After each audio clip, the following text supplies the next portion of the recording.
As you're seeing here, Pierre Bonnard had an incredible way of using color, pattern, and space to create luminous paintings.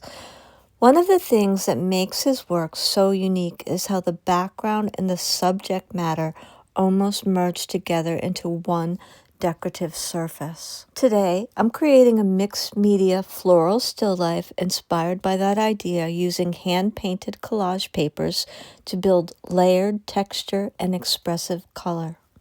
It's a loose, playful way to work and makes the background of the painting feel much less intimidating.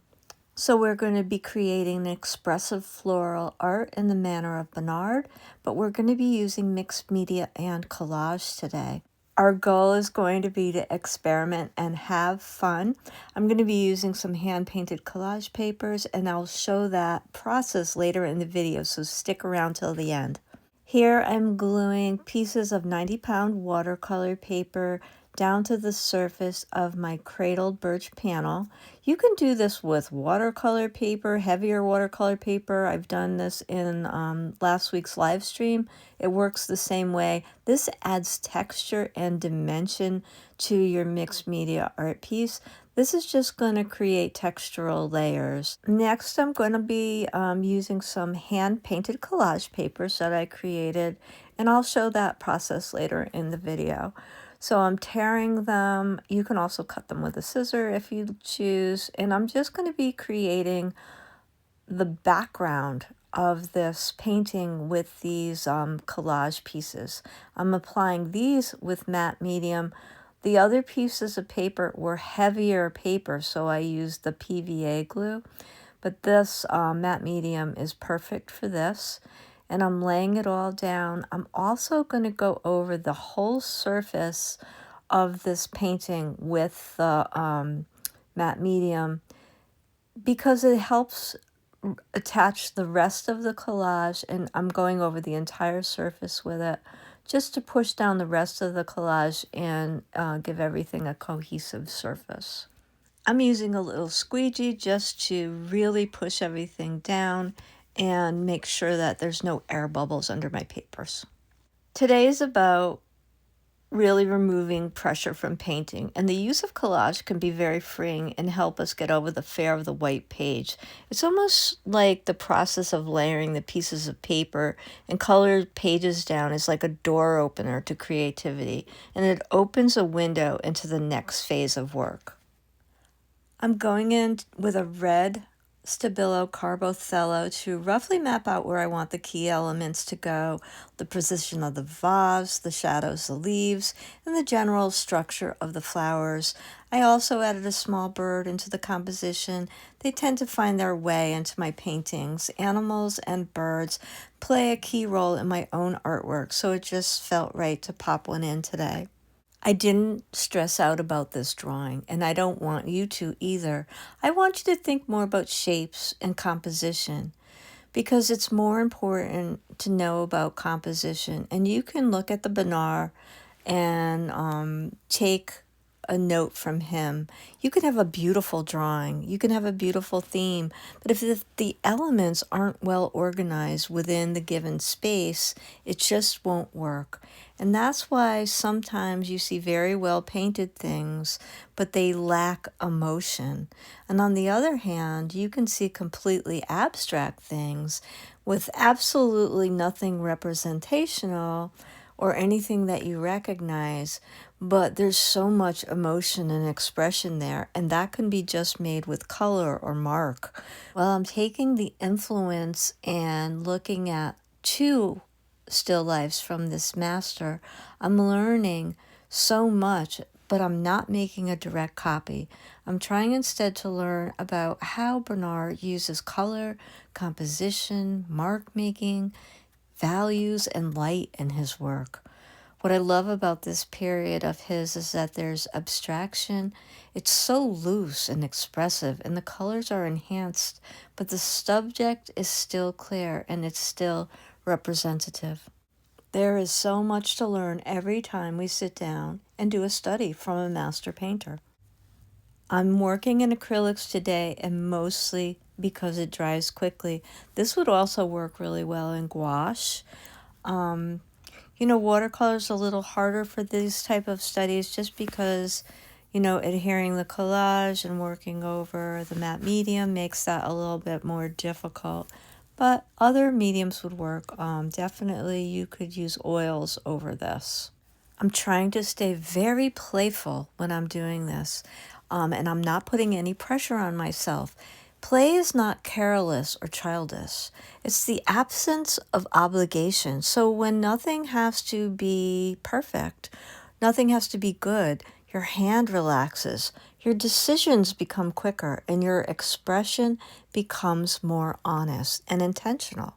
If you remove the pressure to improve faster, you can stay present longer.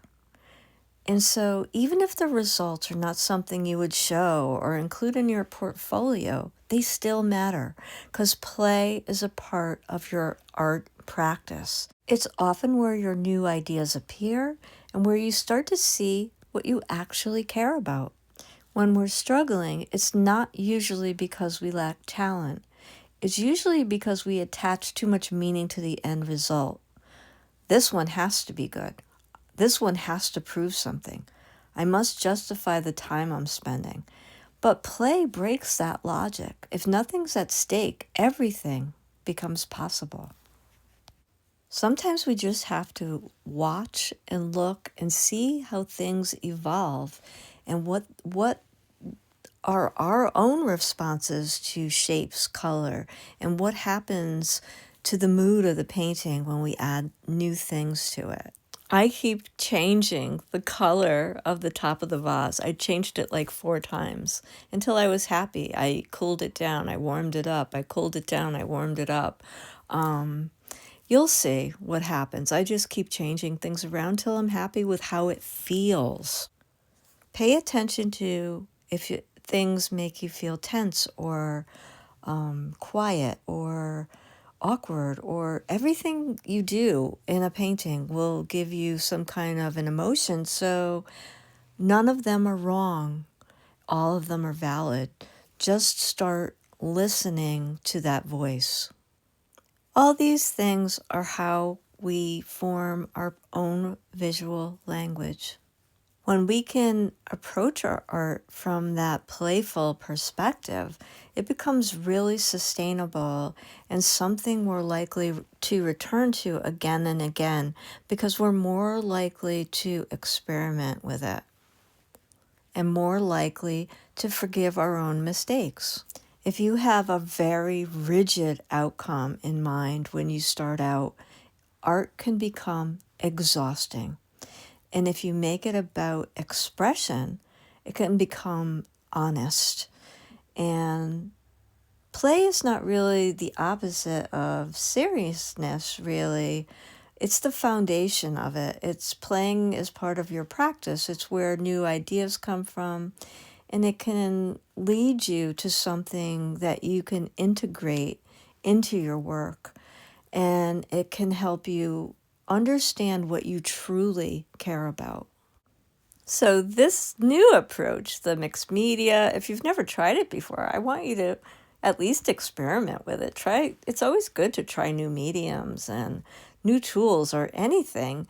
Just step out of your usual way of working, do something different, because sometimes you'll be surprised at how much you can learn by looking at something a different way. Even if you never try this technique again, you might find you really like it, or maybe you don't like it so much.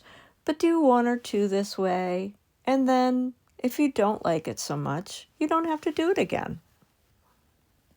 Now what I want to show you is what I ended up doing with this painting was I ended up really not liking my background. So I felt that this felt very heavy this way. And so at the very end, I stepped away from it and I brought in some more of the yellow collage and I put a little more of the blue around the flowers, and this is how I ended it. I felt like it was a lot lighter and brighter. And then I just really loved the way it came out. Now I want to talk about creating the collage papers. So I use a lightweight paper. It could be a copy paper, it could be a lightweight drawing paper, and then I'm just going to use up my extra paint. I usually use analogous colors or colors that are related. And then I almost create like little mini abstract paintings using colors that are related and white. And then I just create these little paintings and I let them dry using up my leftover paint. Then I always have a nice selection of these to use for collage in my paintings. Working from master painters like Bonnard is one of the best ways to grow as an artist, not by copying them, but by exploring how they use color, pattern, and space. The collage papers in this piece made the background feel playful instead of intimidating, and they added a beautiful texture to the surface. If you decide to try this project yourself, I'd love to hear about it in the comments.